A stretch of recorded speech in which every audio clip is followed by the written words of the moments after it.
Magandang hapon po sa lahat. Tayo nagbabalik dito sa aking YouTube channel, Samuel Soriano TV29 para mag-discuss ulit ng another coins.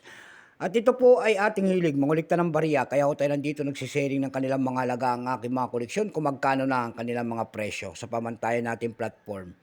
Magandang hapon po sa ating mga subscriber dyan kung saan kayong panig ng mundo po. Keep safe po sa lahat and God bless. Maraming salamat sa inyo sa suporta dito sa aking YouTube channel. Yun naman po, hindi po nakapag-subscribe dito sa aking YouTube channel. Anyayahan ko sana kayo at malaking tulong na po o bagay ang inyong gagawin tulad ng pagpindot ng ating subscribe button, like and share para ma-update ko kayo sa mga latest ko pang gagawin mga video po. Meron naman tayong pag-uusapang barya guys at ito para malaman natin ang kanyang presyo. Ito po ay 25 centimos ni Juan Luna. Nakapaloob po ito sa ang bagong lipunan series. Ayan, 25 centimos. Bago tayo magsimula sa ating talakayan, ayan, kilalanin muna natin siya para makita natin ang kanyang presyo. Issue po, Philippines po. Period Republic 1946 up to date po. Type nito standard circulation coins years. 1975 hanggang 1978. Value nito 25 centimos. Currency piso 1967 up to date po. Composition niyan ay copper nickel. May bigat lamang 4 grams. May habang 21 mm. May kapal po naman itong 1.7 mm. Hugis po bilog.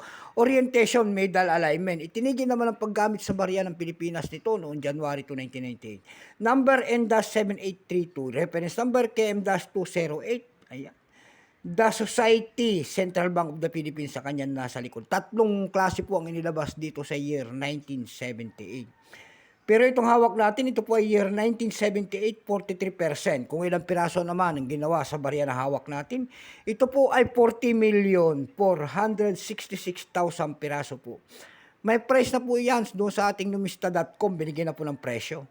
Yung kanyang very fine ay 16, extra fine ay 17, almost ang circulated ay 25. Ang circulated dito ay 31 pesos na. Dako naman tayo sa kanyang presyo.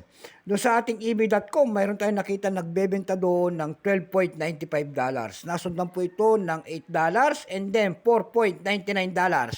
Yung pinakamalit po doon ay $2.24. Dako naman tayo sa Carousel PH. Sa Carousel PH naman po, mayroon tayong nakita nagbebenta doon ng 200 pesos. Ayan lamang po ang ating may babaging kanyang presyo. Sagad na. Keep safe po sa lahat and God bless.